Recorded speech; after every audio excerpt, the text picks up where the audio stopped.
Madame, Monsieur, bonsoir, bienvenue dans votre journal. Les titres de ce 23 février. Incendie mortel dans les rues de Tours. Ce matin, une femme de 86 ans a perdu la vie. 2 étudiants ont été légèrement intoxiqués. L'hôtellerie et la restauration, 2 secteurs qui peinent à recruter. Aujourd'hui, 70 entreprises se sont donné rendez-vous à Amboise et à Tours pour séduire les candidats. Et puis ce sera l'événement du week-end, le derby en rugby. Tours affronte Saint-Pierre-des-Corps. Dimanche, un match pas comme les autres. Vous verrez ça à la fin de ce journal.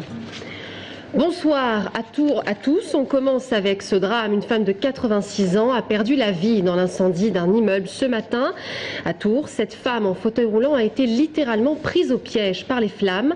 2 étudiants qui ont tenté de la sauver ont été légèrement intoxiqués et transportés à l'hôpital. L'incendie serait parti de la cuisine. Le récit de Brian Bock.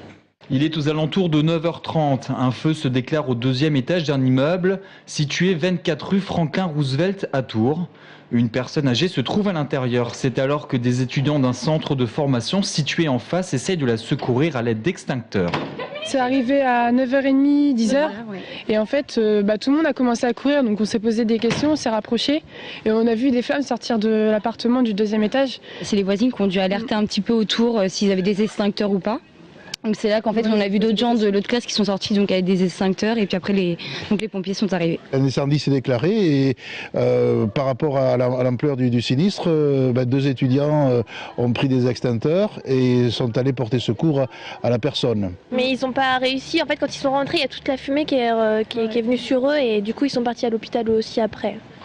Les 2 jeunes amenés par les pompiers à l'hôpital Trousseau s'en sortent avec une légère incommodation aux fumées.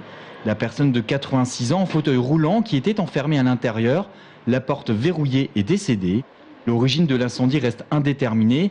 Une enquête de police est en cours. L'autopsie du corps sera réalisée dans les jours prochains. Et puis cette fuite de gaz ce matin à l'angle de la rue Charles-Gilles et l'avenue Gramont qui a nécessité l'intervention d'une vingtaine de pompiers. À l'origine, une plaque de béton du chantier du tramway qui s'est écrasée sur le raccordement de gaz d'une pharmacie. L'hôtellerie et la restauration, 2 secteurs qui peinent à trouver du personnel qualifié. Aujourd'hui à Tours et en Amboise se tenaient des forums de recrutement. Au total, 70 entreprises d'Indre-et-Loire et 400 offres à pourvoir sur le bassin de Tours. Julien Bernier s'est rendu à l'hôtel de ville à Tours. Cuisiniers, serveurs, réceptionnistes, les métiers de la restauration et de l'hôtellerie recrutent. Ce matin, à l'hôtel de ville, Pôle emploi a organisé une rencontre entre les candidats et une trentaine de recruteurs. Ces derniers anticipent la saison touristique qui démarre au printemps. Et on peut avoir là en l'espace d'une matinée une cinquantaine de CV, des gens qui viennent de tous horizons, beaucoup de gens qui ne sont pas de la région, qui viennent d'arriver et qui cherchent un emploi le plus vite possible. Si certains professionnels comme la restauration gastronomique ne manquent pas de postulants, d'autres peinent à recruter. On a 2 grandes difficultés, celle de pérenniser nos équipes et puis du fait qu'on est des étudiants. On travaille beaucoup avec des contrats étudiants et donc les étudiants sont amenés d'une année à l'autre à changer d'école.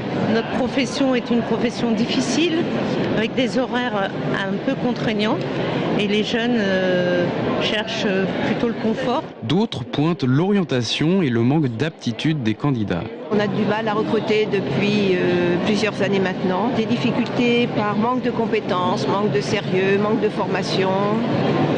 Alors maintenant, on ne sait pas si c'est nous, les professionnels, qui ne sommes pas à la hauteur pour inciter le personnel.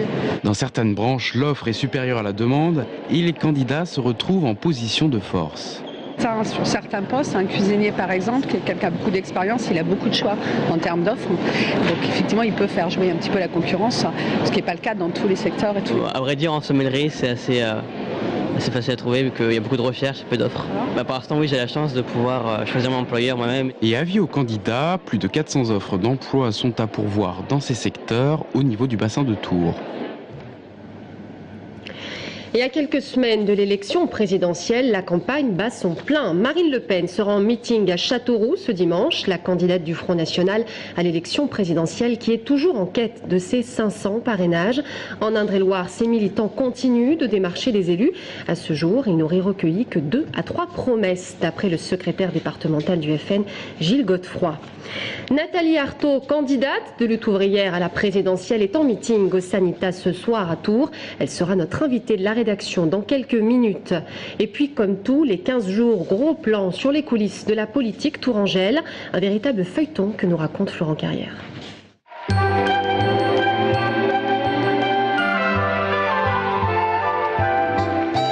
Les socialistes sont en ordre de marche. Jeudi 9 février, ils étaient tous réunis à Orléans. Derrière leur candidat François, il y avait Valls, Payon et nos locaux François Bonneau, Jean Germain, Jean-Patrick Gilles, tous présents pour écouter le discours d'Hollande sur l'école. Martine, elle, n'était pas là, mais elle est venue rendre visite aux Loir-et-Chériens le mercredi 15 février.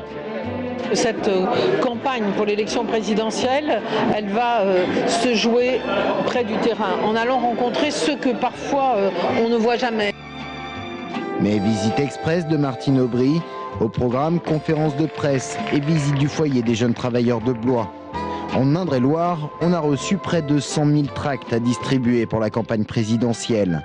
Mais ce qui inquiète les décideurs locaux, c'est une sombre affaire de vandalisme. Le siège du PS37 et la permanence de Marisol Touraine à Montbazon, murés et tagués, voilà de quoi poser quelques questions. Le message était signé, mais tout de suite, on a pensé aux parents d'élèves du collège d'Azay-sur-Cher qui, pendant plusieurs dizaines de jours, n'ont pas lâché Marisol Touraine. Elle non plus n'a pas lâché sur les collèges, alors un mur, parfait pour la symbolique. Et pourtant, c'est vers le milieu des squatteurs et de l'activisme de gauche que l'enquête s'est orientée. Le message sur la permanence, d'après ce que j'ai lu dans l'ANR, c'est mur pour mur, et nous on tombe que face à des murs. Donc voilà. Et ben les murs, il y en a d'autres qui vont être construits ailleurs. Le message de ce manifestant lors d'une action en faveur d'un logement pour tous est clair. Des murs, il y en aura d'autres. Et un mur, c'est bien ce qui attend Thibault Coulon, le dissident de la première circonscription. Il a démissionné de l'UMP. Par conséquent, à la région, il va être ostracisé. Il le fait en critiquant beaucoup l'UMP, et donc à la région, il y aura aussi une clarification. Justement, vous allez lui demander de démissionner à la région ? Oui, c'est une question d'éthique. On ne peut pas à la fois se faire élire grâce à l'étiquette et ensuite ne pas vouloir en assumer les conséquences. Lorsque on quitte cette étiquette, on doit aussi quitter le groupe parce que c'est une question de morale. Pour finir, c'est l'histoire d'une candidature mornée, celle d'Hervé Morin qui n'a jamais dépassé les 1%. Hervé s'en est allé, il s'est retiré de la course à la présidentielle, très certainement blessé par les attitudes de chacun et cette histoire qui le lie à Sophie Oconi. J'ai beaucoup d'affection pour elle, j'ai été peiné, j'aime plutôt des relations d'affection que des relations, parfois vous avez le sentiment que vous êtes un peu, qu'on oublie un peu le passé. Moi j'ai une amitié sans borne pour Hervé Morin, beaucoup de respect, je lui dois le mandat dans lequel j'ai la chance de m'épanouir aujourd'hui et j'ai un respect sans borne pour Hervé. J'ai eu envie de lui montrer ce vers quoi nous devions aller. Nicolas plutôt qu'Hervé, Sophie Oconi avait fait son choix.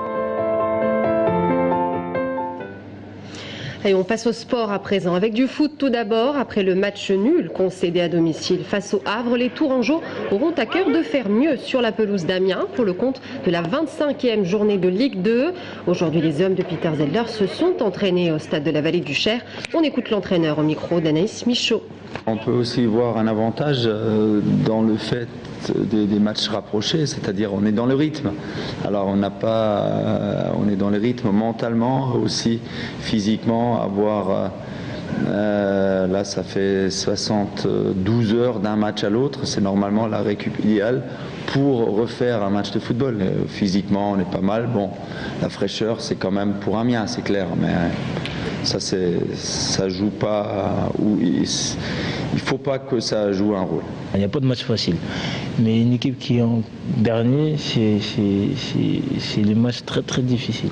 parce qu'ils veulent se sauver, c'est le maintien, c'est par fierté, voilà, ils veulent quand même prendre le maximum de points, surtout à la maison. Donc ça va être, je m'attends à un match difficile. Et ce dimanche, le ST Rugby recevra Saint-Pierre-des-Corps pour un derby très attendu. Je vous rappelle qu'il avait été annulé à cause de la vague de froid il y a quelques semaines. Un enjeu de taille pour les joueurs de l'UST puisqu'ils devront confirmer leur statut de leader. Jérôme Alain. Entre Bobby et le coach de l'UST Rugby, l'accolade est toujours amicale et sincère. Dimanche, lors du derby entre Tours et Saint-Pierre-des-Corps, Xavier Guillemet, entraîneur de l'UST Rugby, égrènera le statut de favori, son équipe étant leader de Fédéral 3. Et même si ce match a une saveur particulière pour l'entraîneur tourangeau, c'est avant tout pour le 15 adverse.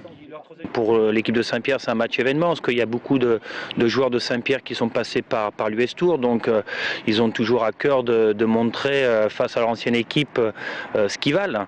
Donc, mais non, nous on va l'aborder comme tous les autres matchs, avec sérieux, rigueur, et puis j'espère que ça va donner une belle rencontre et surtout que la victoire sera au rendez-vous.